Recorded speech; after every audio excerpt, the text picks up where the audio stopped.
આજે આપણે ધ્રુવીભવન, દ્વિવક્રીભવન અને નિકલ પ્રિઝમના વિશે વાત કરીશું. ધ્રુવીભવનના મુખ્ય મુદ્દા પર જતાં પહેલાં આપણે જોઈએ કે પ્રકાશ એ વિદ્યુત ચુંબકીય તરંગ છે, જેમાં ઇલેક્ટ્રિક ફિલ્ડ અને મેગ્નેટિક ફિલ્ડ એકબીજાને લંબ ઓસિલેટ કરે છે. આકૃતિમાં દર્શાવ્યાની જેમ કે ઇલેક્ટ્રિક ફિલ્ડ વાય ડાયરેક્શનમાં ઓસિલેટ થાય છે, મેગ્નેટિક ફિલ્ડ ઝેડ ડાયરેક્શનમાં ઓસિલેટ થાય છે અને તરંગની દિશા એ એક્સ છે. આપણે ઇલેક્ટ્રોમેગ્નેટિક સ્પેક્ટ્રમ જોઈ રહ્યા છે અને એ ઇલેક્ટ્રોમેગ્નેટિક સ્પેક્ટ્રમ પર વિઝિબલ લાઇટ એક નાનો ભાગ છે, જેમાં તરંગ લંબાઈ 400 નેનોમીટરથી 800 નેનોમીટર છે.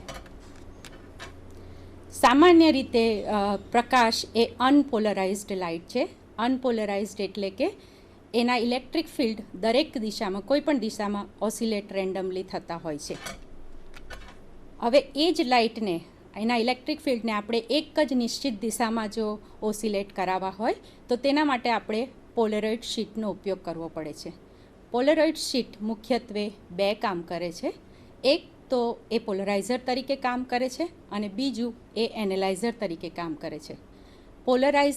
પોલરાઇઝેશન માટે એનો ઉપયોગ થાય છે અને એનાલાઇઝરમાં એ લાઇટ પોલરાઇઝ છે કે નહીં એ ચકાસે છે અને જો એ છે તો એની પ્લેન ઓફ પોલરાઇઝેશન કયું છે એ પણ આપણે નિશ્ચિત કરી શકીએ છીએ. પોલરાઇઝ શીટનો સૌથી પહેલાં ઇન્વેન્શન 1929માં એડવિન લેન્ડ નામના વૈજ્ઞાનિકે કર્યો છે, જેનો આપણે ફોટો જોઈ શકીએ છીએ. આ પોલરાઇડ મટીરિયલમાં શું વિશેષતા હોય છે તો એ ઘણી લાંબી કોમ્પ્લેક્સ અણુઓની ચેઇન હોય છે અને તેની અંદર જો આપણે દરેક અણુમાંથી અક્ષ દોરવામાં આવે તો એ અક્ષ એકબીજાને સમાંતર હોય છે અને આ જ પ્રોપર્ટીનો ઉપયોગ આપણે પોલરાઇડ મટીરિયલનો થાય છે. આ અણુઓ જે લાઇટના વાઇબ્રેશન્સ પોલરાઇઝ પરપેન્ડિક્યુલર હોય અને લંબ હોય અક્સિસને, તેને એબ્ઝોર્બ કરે છે અને જે પેરેલલ હોય તેને તે પસાર કરે છે. હવે આપણે સમજીએ કે પોલરાઇઝેશન, ધ્રુવીભવન એટલે શું. તો એ એવી સ્થિતિ છે કે જેમાં ઇલેક્ટ્રોમેગ્નેટિક વેવને ઇલેક્ટ્રિક ફિલ્ડના ઓસિલેશન્સને કોઈ એક પર્ટિક્યુલર પ્લેનમાં અથવા તો પ્લેન્સમાં પસાર થવા દે, બાકીના ઇલેક્ટ્રોમેગ્નેટિક ઓસિલેશન્સને રોકી રાખે છે. આકૃતિમાં દર્શાવ્યાની જેમ લાઇટ, પહેલાં અનપોલરાઇઝ લાઇટને આપણે એક વર્ટિકલ પોલરાઇઝર પર આપાત કરવામાં આવે છે. તો આપણે જોઈ શકીએ છીએ કે ખાલી એવા કોમ્પોનન્ટ્સને પાસ કરવા દે છે જે પરપેન્ડિક્યુલર છે અને એની ઇન્ટેન્સિટી પણ અડધી થઈ જાય છે, એટલે એ લાઇટને આપણે પ્લેન પોલરાઇઝ કહીશું. હવે જો આપણે બીજી પોલરાઇઝર સીટ બી વાપરીએ અને એને પહેલી સીટને સમાંતર રાખવામાં આવે તો આપણે જોઈશું કે લાઇટમાં કોઈ ફેરફાર નથી થતો, પણ એ બીજી સ્લીટને એના પરપેન્ડિક્યુલર રાખવામાં આવે તો બહાર કોઈ જ લાઇટ નીકળતી નથી.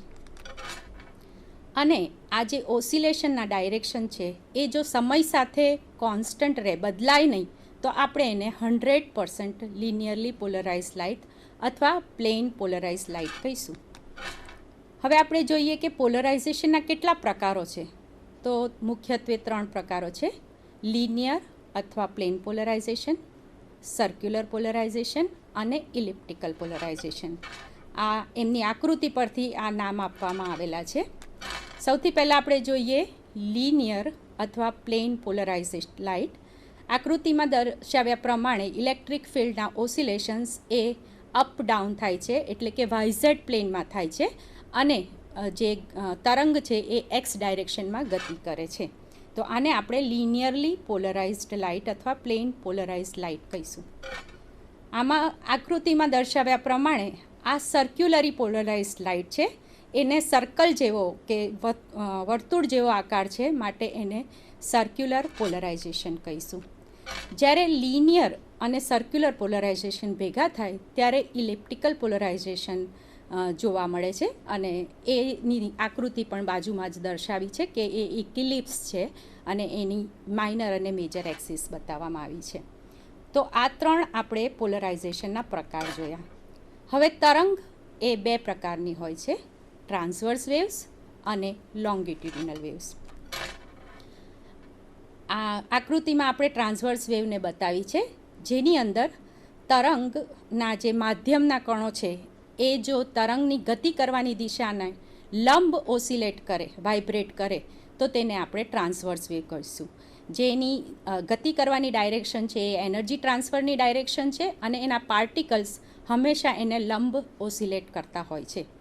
હવે આ ટ્રાન્સવર્સ વેવ આપણને ક્યાં જોવા મળે?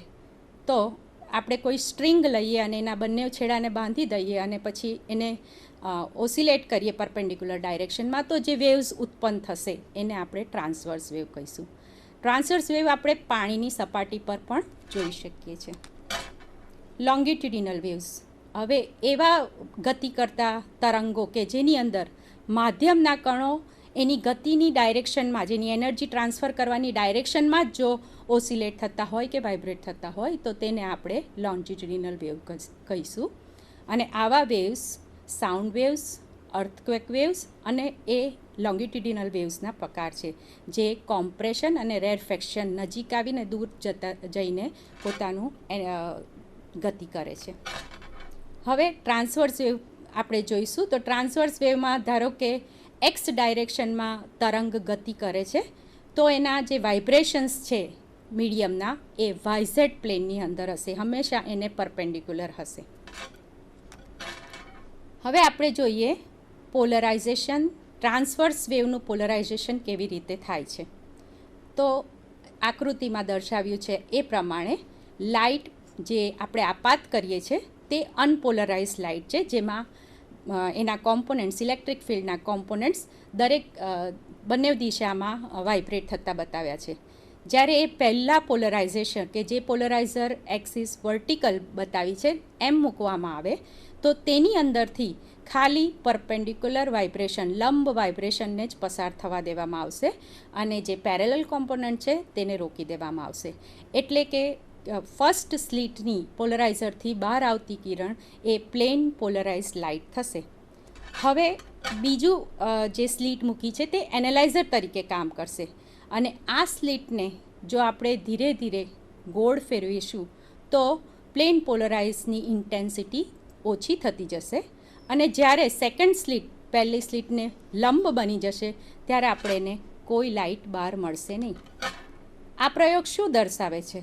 એ દર્શાવે છે કે લાઇટના તરંગો, પ્રકાશના તરંગો એ ટ્રાન્સવર્સ વેવ્સ છે અને એ પણ બતાવે છે કે લાઇટ લોંગિટ્યુડિનલ વેવની જેમ ગતિ નથી કરી શકતી અથવા કોમ્પ્રેશનલ વેવની જેમ ગતિ નથી કરી શકતી, એ હંમેશા ટ્રાન્સવર્સ વેવની જેમ ગતિ કરે છે. હવે પ્લેન ઓફ પોલરાઇઝેશનને સમજીએ. તો જ્યારે ઓર્ડિનરી લાઇટને આપણે ટુર્મેલિન ક્રિસ્ટલમાંથી પસાર થવા દઈએ તો ટુર્મેલિન ક્રિસ્ટલ એ અહીંયા પોલરાઇઝર તરીકે કામ કરશે અને જ્યારે એનાથી બહાર આવતી કિરણ એ પ્લેન પોલરાઇઝ્ડ લાઇટ હશે, જે આકૃતિમાં દર્શાવી છે. હવે જે પ્લેનની અંદર વાઇબ્રેશન નથી થતા એ પ્લેનને આપણે પ્લેન ઓફ પોલરાઇઝેશન કહીશું અને વાઇબ્રેશન્સ હંમેશા લંબ થશે તો એ જે પ્લેન છે જેમાં વાઇબ્રેશન થાય છે એને આપણે પ્લેન ઓફ વાઇબ્રેશન કહીશું. ફરીથી અહીંયા આકૃતિમાં દર્શાવ્યું છે એ પ્રમાણે જે પ્લેનની અંદર વાઇબ્રેશન નથી થતા એને આપણે પ્લેન ઓફ પોલરાઇઝેશન કહીએ છીએ. આકૃતિમાં EFGHથી બતાવવામાં આવ્યું છે અને જે પ્લેન એના પોલરાઇઝેશન પ્લેનના લંબમાં જ્યાં વાઇબ્રેશન્સ થાય છે એ પ્લેનને આપણે પ્લેન ઓફ વાઇબ્રેશન કહીશું અને એ આકૃતિમાં ABCD દ્વારા દર્શાવવામાં આવ્યું છે. હવે આપણે પ્રકાશની એક બીજી પ્રક્રિયાને સમજીએ, રિફ્લેક્શન. રિફ્લેક્શનમાં આપણે જોઈએ છે કે આ આપાત થતું કિરણ છે એને આપણે મિરર ઉપર આપાત કરવામાં આવે તો તે એની દિશા બદલીને સેમ માધ્યમમાં જોવા મળે છે. તો જો આપાત થતા કિરણને આપણે ઇન્સિડન્ટ રે કહીશું, જે રિફ્લેક્ટ થાય છે એને રિફ્લેક્ટેડ રે કહીશું અને નોર્મલ આપણે એક લંબ દોરીએ જ્યાં આગળ જે પોઈન્ટ પર આપાત થાય છે ત્યાં મિરરથી લંબ દોરીએ તો એને એંગલ ઓફ ઇન્સિડન્સ કહીશું અને જે કોણ નોર્મલ અને રિફ્લેક્ટેડ રેમાં બને છે તેને આપણે એંગલ ઓફ રિફ્લેક્શન કહીશું. અને રિફ્લેક્શનની પ્રોપર્ટી એવી છે કે એંગલ ઓફ ઇન્સિડન્સ અને એંગલ ઓફ રિફ્લેક્શન એ બંને કોણ એક સરખા હશે. હવે પોલરાઇઝેશનની પ્રક્રિયા આપણે રિફ્લેક્શન દ્વારા પણ સમજી શકીએ છીએ, થઈ શકે છે. અને એ સૌથી પહેલાં સાબિત કર્યું માલુસ નામના વૈજ્ઞાનિકે 1808માં. એટલે જે પોલરાઇઝેશન જેમાં આપણે ઇલેક્ટ્રિક વેવ્સને, ઇલેક્ટ્રોમેગ્નેટિક વેવ અથવા લાઇટ વેવના ઇલેક્ટ્રિક કોમ્પોનન્ટને એક જ દિશામાં આપણે વાઇબ્રેટ કરાવવા હોય તો એ આપણે રિફ્લેક્શનની પ્રક્રિયાથી પણ કરી શકીશું. એને માલુસે એ પણ બતાવ્યું કે ઓર્ડિનરી લાઇટને આપણે પ્લેન શીટ ઓફ ગ્લાસ ઉપરથી રિફ્લેક્ટ કરીએ તો આપણને પ્લેન પોલરાઇઝ્ડ લાઇટ મળી શકે છે. હવે આપણે આકૃતિમાં જોઈએ એ પ્રમાણે AB એ આપણી ઇન્સિડન્ટ રે છે, જેની અંદર પેરેલલ અને પરપેન્ડિક્યુલર બંને કોમ્પોનન્ટ બતાવવામાં આવ્યા છે. પેરેલલ કોમ્પોનન્ટ એરોથી દર્શાવવામાં આવ્યા છે, જ્યારે પરપેન્ડિક્યુલર કોમ્પોનન્ટને આપણે ડોટ દ્વારા દર્શાવવામાં આપ્યું છે. અને રિફ્લેક્શન જે રિફ્લેક્ટેડ રે છે તે BC છે, અને એ BCની રેમાં એ પોલરાઇઝ છે કે નહીં એને ચકાસવા માટે આપણે ટુર્મેલિન ક્રિસ્ટલને મૂકીશું. હવે એ ટુર્મેલિન ક્રિસ્ટલને જો આપણે ધીરે ધીરે ફેરવીશું તો આપણે જોઈશું કે એક પર્ટિક્યુલર આપાત કોણ માટે બહાર જતી રે બિલકુલ એક્સટિંગ્વિશ થઈ જશે, એટલે કે 0 થઈ જશે. તો એ એંગલ, એ કોણ કે જેના માટે બહાર જતી રેની અંદર રે રહેશે નહીં અથવા કમ્પ્લીટલી એક્સટિંગ્વિશ થઈ જશે, એ આપાત એંગલને આપણે પોલરાઇઝિંગ એંગલ કહીશું. અને ગ્લાસ માટે એ એંગલની વેલ્યુ, એ કોણની વેલ્યુ છે 57.5 ડિગ્રી. હવે આપણે જોઈએ કે આપણા રોજિંદા જીવનમાં પણ પોલરાઇઝેશન બાય રિફ્લેક્શનનો આપણે ઉપયોગ કરીએ છીએ. કે જ્યારે સૂર્યગ્રહણ હોય ત્યારે આપણે પોલરોઇડ સનગ્લાસીસ પહેરીએ છીએ. તો આ સનગ્લાસીસ શું કરે છે કે આપણને ખબર છે કે કોઈ દાડો સૂર્યગ્રહણ આપણે નળી આંખે જોવું ન જોઈએ, અને હંમેશા એના માટે આપણે સનગ્લાસીસ, પોલરાઇડ સનગ્લાસીસ પહેરતા હોય છે. તો એ હોરિઝોન્ટલ કોમ્પોનન્ટને નાબૂદ કરી દે છે, જેનાથી પ્રકાશ જે આપણી આંખ પર આપાત થાય છે તે આપણને કોઈ નુકસાન કરી શકતું નથી. આ બીજી આકૃતિ બતાવે છે પાર્શિયલી પોલરાઇઝ્ડ લાઇટનું. ફોટોગ્રાફર પણ પોલરાઇઝેશનનો ઉપયોગ કરતા હોય છે, કે જેની અંદર નદીની નીચે તળેટીમાં રહેલા કોઈ ફોટોગ્રાફ લેવા હોય અને પાણીની નીચેની સપાટીમાં શું થાય છે એ જોવું હોય તો એના માટે પણ પોલરાઇઝ ગ્લાસનો ઉપયોગ કરવામાં આવે છે. જે માછલીઓ એકદમ નદીના નીચે તરતી હોય એને જોવા માટે પણ પોલરાઇઝરનો ઉપયોગ થઈ શકે છે. હવે આપણે સમજીશું બ્રુસ્ટર લો વિશે. 1811માં બ્રુસ્ટર નામના વૈજ્ઞાનિકે ઘણી બધા પ્રયોગો કર્યા, જેમાં એમણે પણ પોલરાઇઝેશન બાય રિફ્લેક્શનનું સ્ટડી કર્યું, પણ એની અંદર એમણે જુદી જુદી માધ્યમની સરફેસીસ લીધી. એમણે જોયું કે ઓર્ડિનરી લાઇટને જ્યારે આપણે આપાત કરવામાં આવે છે કોઈ પણ ટ્રાન્સપરન્ટ મીડિયમ ઉપર, પારદર્શક માધ્યમ ઉપર, તો રિફ્લેક્ટેડ રે એક પર્ટિક્યુલર એંગલ ઓફ ઇન્સિડન્સ હોય ત્યારે આ બહાર જતી કિરણ શૂન્ય થઈ જાય છે, અને આ એંગલને બ્રુસ્ટર એંગલ કહેવાય છે. તો આકૃતિમાં આપણે જોઈ શકીએ છીએ કે આપાત કિરણ છે અને રિફ્લેક્ટેડ રે છે, પણ જ્યારે બ્રુસ્ટર એંગલ બને ત્યારે રિફ્લેક્ટેડ રેની કિંમત શૂન્ય થઈ જાય છે. બ્રુસ્ટરે એ પણ સાબિત કર્યું કે એ એંગલ જેની આપણે ટેન્જન્ટ લઈએ તો એની ન્યુમરિકલ વેલ્યુ, એની કિંમત માધ્યમના રિફ્રેક્ટિવ ઇન્ડેક્સ જેટલી થશે, એટલે કે મ્યુ બરાબર 10I, that is equal to sin I upon cos I. હવે જોઈએ કે આકૃતિમાં અનપોલરાઇઝ્ડ લાઇટ બતાવી છે અને એને રિફ્લેક્શન થાય છે એનું, એટલે AB એ આપાત કિરણ છે, ઇન્સિડન્ટ રે છે, અને BC એ રિફ્લેક્ટેડ રે છે, અને BD એ રિફ્રેક્ટેડ રે છે, વક્રીભવન પામતી રે એ BD છે, અને ગ્લાસને આપણે માધ્યમ તરીકે વાપરેલું છે. તો એ સાબિત કરી શકાય છે કે રિફ્લેક્ટેડ રે અને રિફ્રેક્ટેડ રે એ બંનેની વચ્ચે લંબ હોય છે, એટલે કે 90 ડિગ્રીનો અંશ હોય છે.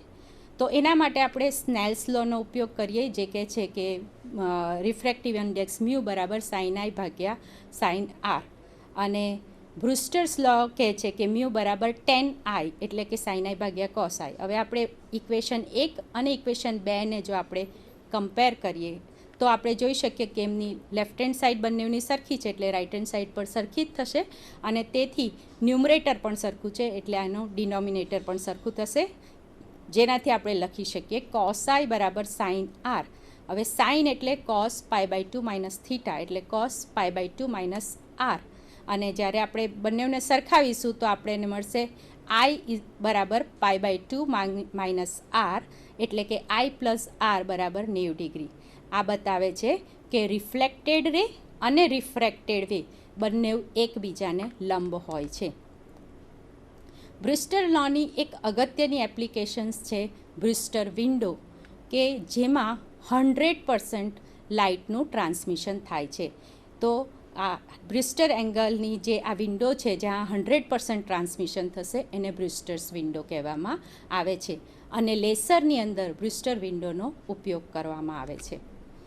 જ્યારે ઓર્ડિનરી લાઇટ આપાત કરવામાં આવે છે ગ્લાસ વિન્ડો ઉપર, તો તેમાંથી અને એની જો આપાત કોણ 90 ડિગ્રી હોય તો 8% લાઇટ રિફ્લેક્શનમાં વ્યર્થ થઈ જાય છે, લોસ થઈ જાય છે, અને 92% લાઇટ જ ટ્રાન્સમિટ થાય છે. હવે એને ઓવરકમ કરવા માટે, આ મુશ્કેલીથી બહાર આવવા માટે એ જ વિન્ડોને જો ટિલ્ટ કરવામાં આવે, એને જો વાકી કરવામાં આવે અને એ એંગલને બ્રુસ્ટર એંગલ ઉપર તમે ફિક્સ કરી શકો તો તમને 100% લાઇટનું ટ્રાન્સમિશન મેળવી શકાય છે. હવે આપણે એક પ્રકાશનું બીજી પ્રક્રિયાને સમજીશું જેને વક્રીભવન અથવા રિફ્રેક્શન કહેવામાં આવે છે. એ જ્યારે બી પ્રકાશ એક માધ્યમમાંથી બીજા માધ્યમ તરફ ગતિ કરતું હોય છે અને એમની ટ્રાન્સમિશન સ્પીડ બંને માધ્યમમાં અલગ હોય, તો જ્યારે લાઇટને આપાત કરવામાં આવે છે મીડિયમ 1માંથી, તો મીડિયમ 2માં જતાં એની ડાયરેક્શન બદલાઈ જાય છે અને આ પ્રક્રિયાને આપણે રિફ્રેક્શન અથવા તો વક્રીભવન કહીએ છીએ. હવે રિફ્રેક્શન દ્વારા પણ આપણે પોલરાઇઝેશન કરી શકીએ છીએ. અને એવું જોવા મળ્યું છે કે જો સિંગલ ગ્લાસ સરફેસ લેવામાં આવે અથવા કોઈ પણ ટ્રાન્સપેરન્ટ મીડિયમ લેવામાં આવે તો લાઇટનો બહુ ઓછો ભાગ એ રિફ્લેક્શનમાં જશે અને ઘણો બધો ભાગ ટ્રાન્સમિશનમાં જશે. ગ્લાસના માટે તેનું રિફ્રેક્ટિવ ઇન્ડેક્સ 1.5 છે. અને જો તમે આપાત થતા કિરણને પોલરાઇઝિંગ એંગલ ઉપર મૂકવામાં આવે તો 100% લાઇટ જે એને પેરેલલ લંબ થતી હશે એ બધી લાઇટને ટ્રાન્સમિશન થશે. પણ જો એના જ કોમ્પોનન્ટ પરપેન્ડિક્યુલર ઓસિલેશન કરતા હશે, લંબ ઓસિલેશન કરતા હશે, તો 85% લાઇટ ટ્રાન્સમિટ થશે અને 15% લાઇટ રિફ્લેક્ટ થશે. એટલે કે 15% લાઇટનું વ્યર્થમાં જાય છે. તો એને આપણે એનાથી એ મુશ્કેલીને અથવા તો એટલી લાઇટને બચાવવા માટે આપણે પાઇલ ઓફ પ્લેટ્સ વાપરી શકીએ છીએ. એનો મતલબ કે એક ગ્લાસની પ્લેટની જગ્યાએ આપણે ઘણી બધી ગ્લાસની પ્લેટને એકસાથે મૂકવામાં આવે અને પછી ઓર્ડિનરી લાઇટને એના ઉપર આપાત કરવામાં આવે પોલરાઇઝિંગ એંગલ ઉપર. તો જે ઓસિલેશન્સ પ્લેન ઓફ પરપેન્ડિક્યુલર હશે, લંબ હશે પ્લેન ઓફ ઇન્સિડન્સને, એ રિફ્લેક્ટ થશે પહેલાં પ્લેટમાંથી અને બીજા બધામાંથી બીજી બધી ટ્રાન્સમિટ થઈ જશે. આકૃતિમાં દર્શાવ્યું છે એ પ્રમાણે આપાત થતું કિરણ એ અનપોલરાઇઝ્ડ લાઇટ છે અને ઘણી બધી પાઇલ્સ ઓફ પ્લેટ દેખાડવામાં આવી છે જે ગ્લાસની એક પછી એક સાથે સમાંતર મૂકેલી ગ્લાસની પ્લેટો છે જે પાઇલ્સ ઓફ પ્લેટ છે. અને એવું જોવામાં આવે કે જ્યારે લાઇટ 15થી 20 પ્લેટમાંથી પસાર થઈ જશે તો પછી 100% ટ્રાન્સમિશન એનું થશે.